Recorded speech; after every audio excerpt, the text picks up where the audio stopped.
Lo ngumbuzo nje engicabanga ukuthi uzodinga impendulo nje emfishane. Ubuya ushuthi ubhuti ngoba ngiyabona ukuthi uThulani, ngikwazi mhlambe intombazana kodwa uThulani use South Africa. Uthi mina ngaba uthi ubone nje impendulo engiyiphileyo ngabo AntiVirus.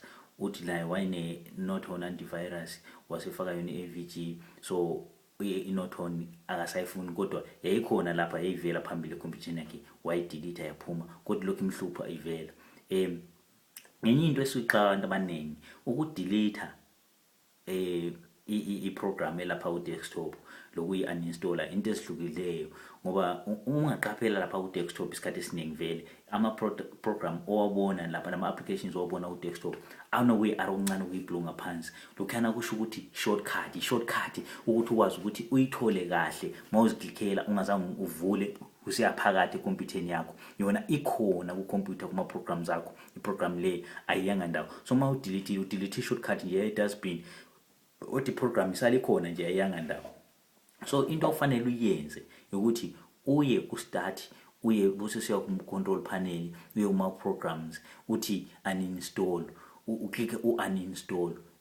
Kulo uthi uninstall or repair, wena vele uklik uninstall uyikhiphe completely inothon yakho, uyikhiphe completely. Kodwa ke inothon isikhathi esiningi iba khona ku taskbar. I-taskbar umqolo lo ongaphansi ekhompyutheni yakho oba khona, yabona ngale isikhathi ngawu right hand side ngapho ngathi ule watch lesikhathi khona uyiqaphele ithanda ukuba khona phana. So isikhathi esiningi awukwazi uku-installa ma ivuliwe, ma ikhona isele lapha kufanele uqale uvale u-right click phezulu kwayo kuleyana semqolweni ngaphansi duze kwesikhathi ku taskbar ngaphansi, u-right click phezulu kwayo ubusuklik u-exit.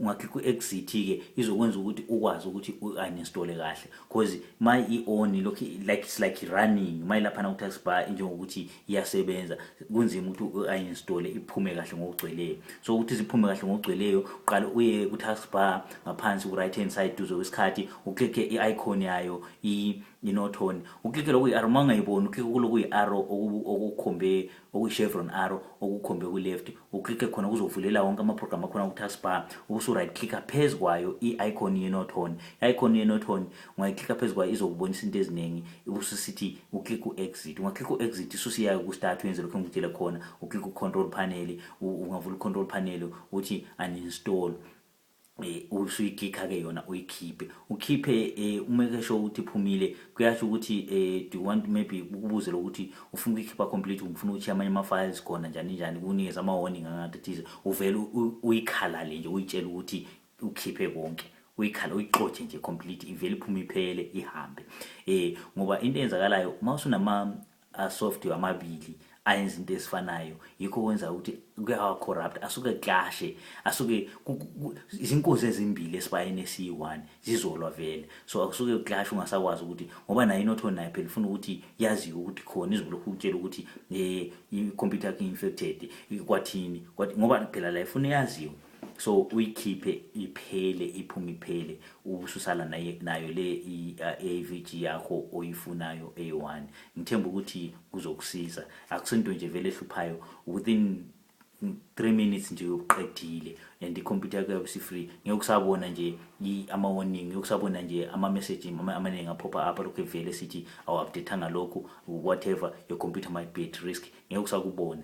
So yena le eseleyo yezokutshela, and futhi i-AVG ayibelokhu uvezela ama message ukuthi your computer might be at risk kanjalo, unless you are at really dangerous risk. Iyakubonisa kodwa isikhathi esiningi ikubonisa sikutshela ukuthi hey ndoda bese kungene lokhu ngakubamba ngakwenza, so yabona ikutshela ukuthi kade sokungena lokhu ngakubamba, ayikuvezeli la ama funny message ukuthi your computer might be at risk. So kufanele uthenga ukuthi ayikuvamanga ukwenza ke lokho. So ngithemba ukuthi uphendulekile Thulani wena ose South Africa.